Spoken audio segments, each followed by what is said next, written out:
on Blistering Sands as the blue Protoss. If you're in a crowd here, give a cheer to your favorite Canadian Protoss, Kiwikaki. Very good crowd. And of course, HuK in the bottom left as the red Protoss pieces. And yeah, Blistering Sands, this map does usually favor somewhat of a fast expand build, but really, I think both players, we've seen them do pretty much the one base play every game. Do you think that you might see somewhat of a more economical build in this match? I think the players will open up generally with some sort of big push, whether it be some sort of 2 gateway robo push or even maybe 3 or 4 gateway. But then there is always a chance to expand a little while after that quite safely. And look, Kiwikaki always checking for cheese. He's one of the most consistent players in this tournament for checking if anything fishy is going on. He will get to his opponent's base a little bit later, but that's not too big of a deal. He's going to make certain that nothing goofy happens. So, yeah, I mean, I would like to see more early expands this game, though. Both players went ahead and sent out a probe just to make sure that their opponents are not up to anything crazy. Proxy pylons or proxy gateways often occur earlier on this map, and looks like both players aren't going to be doing anything of that nature, but they have to make sure just in case.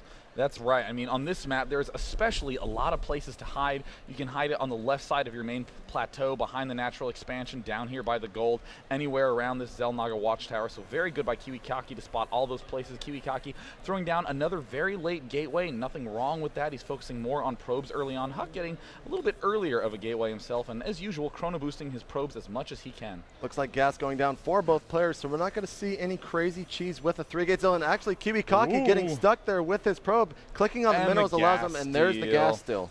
I'm not sure if I necessarily like this or not, because HuK is just playing so well against this, and HuK's saying, no, that is a good idea. I'm going to steal your gas too. So both players, again, doing this very, very low on gas play, high on minerals, which could lead to an early expand. Indeed, we'll have to see exactly what players are going to be up to, as both players have stolen the gas. There goes the Cybernetics core for Kiwikaki. Is HuK going to be throwing it down anytime soon? Looks like he's saving up the minerals for it, and Kiwikaki actually doing a little bit of harassment on HuK, trying to stop that Cybernetics core from going down, but HuK does go ahead and get it down. And it looks like this pylon's a little bit late for Kiwikaki, as he is getting supply blocked. That Cybernetics core is, of course, en route. Very fast second gateway by Kiwikaki, letting his plans be known. HuK hasn't built a second gateway himself yet. And, ooh, there's 2 in gas for HuK. That's a little bit weird of a choice. And by weird of a choice, I mean that's a mistake. Okay, there's 3 in gas finally going on. It looks like we have a pretty mirror match going on from both players at this point. Yeah, HuK might just be a little bit nervous. Here comes a Stalker coming out for Kiwikaki right now. Some probes there on the trail there with Kiwikaki's right behind HuK's. And do we have a Stalker coming out for HuK? Yes, we do. And another gateway has been thrown down. Up to 3 gates for HuK, and Kiwikaki only on 2 right now. And we haven't seen that, yeah, like you said, that 3rd gateway from Kiwikaki is nowhere to be found. He's spending it on a little bit more expensive units of the Stalker, wants to be able to deal with any sort of Zealot pressure early on. HuK also getting some Stalkers himself. We do see these 2 probes from Kiwikaki are now retreating to these 2 Xel'Naga watchtowers. So smart to keep that spotting up.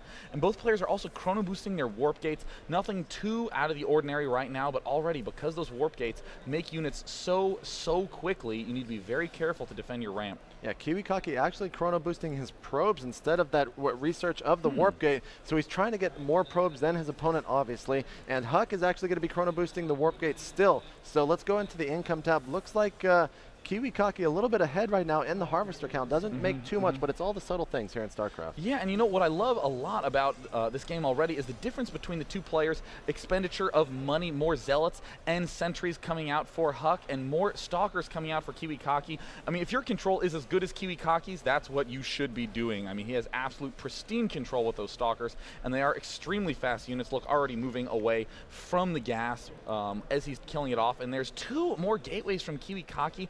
I love this aggressive 4-gate style, but with this mix that HuK is going for, I think he's going to be in good shape being able to defend against it. Kiwikaki did send those 3 Stalkers out into the left of his main. He's scouting for any sneaky play from his fellow Canadian player, HuK, and looks like HuK is actually going for somewhat of a similar build right now. He does have 4 gates, excuse me, and he's going ahead and getting his second gas. We only have 3 gates right now, 4 gates for Kiwikaki as well, so both players going for a 4-gate build. and Kiwikaki does have this forward pylon, so he might be the aggressor right now. Kiwikaki is going to have a little bit of a window because these 4 gateways were finished long before his opponents, and oh yes, indeed, Kiwikaki loves having more aggressive opportunities, killing off these back destructible rocks. HuK does have a pylon here. I don't know if he sees going to the HuK cam. He would have to be actively looking down there as there's nothing on the minimap, but yes, there's a sentry getting warped in, wants to be able to throw down force fields if at all necessary, but oh, never leave your front ramp abandoned. That is so dangerous. What makes this map so difficult is this destructible rock in the back, but people tend to forget about their front door.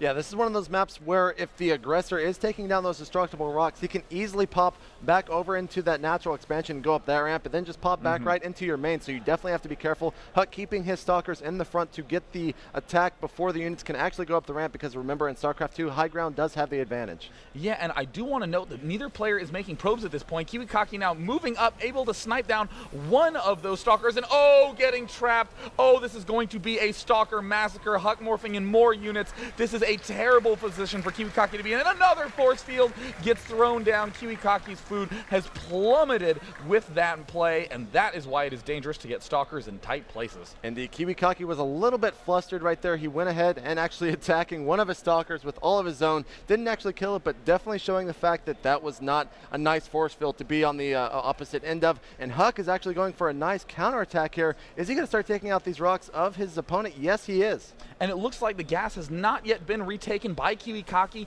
That means that he will not have enough sentries to repel this with 4 fields. He will need pure brunt might to be able to deal with it, but Zealots plus force fields are so tough to deal with. He is annihilating these destructible rocks so quickly, and this is going to be almost impossible for Kiwikaki to hold off. And while all this is going on, HuK has gone ahead and thrown down a robotic facility, and here comes HuK pushing into the main of Kiwikaki. Kiwikaki is definitely going to be in a tough spot right now, even pulling probes for this pulling fight. Probes off. Now it looks like Kiwikaki has a slightly bigger base army mix, but look at those force fields doing so much damage, and HuK has an insanely high zealot count. All the zealots of Kiwikaki are just evaporating, and Kiwikaki is slowly falling behind on the stalker count as well. HuK pushing in to do, it looks like, the final blow. HuK currently up 3-2, could take the championship with this push right here, killing off all the stalkers, no matter how much micro you have. And it's GG. not going to be enough. HuK winning that series decisively. And HuK is the grand champion here at MLG Raleigh. Let's give another round of applause for our champion, HuK. And there he is standing up on the right. He played an amazing tournament, came straight through the winner's bracket, defeated Kiwikaki in the winner's bracket finals, and then in the grand finals managed to take the series very, very convincingly. He's really definitely stepped up his play from the tournaments we've recently seen, absolutely exploiting more, expanding different tech patterns. The Phoenixes in Game 2 today were very awesome to see. Yeah.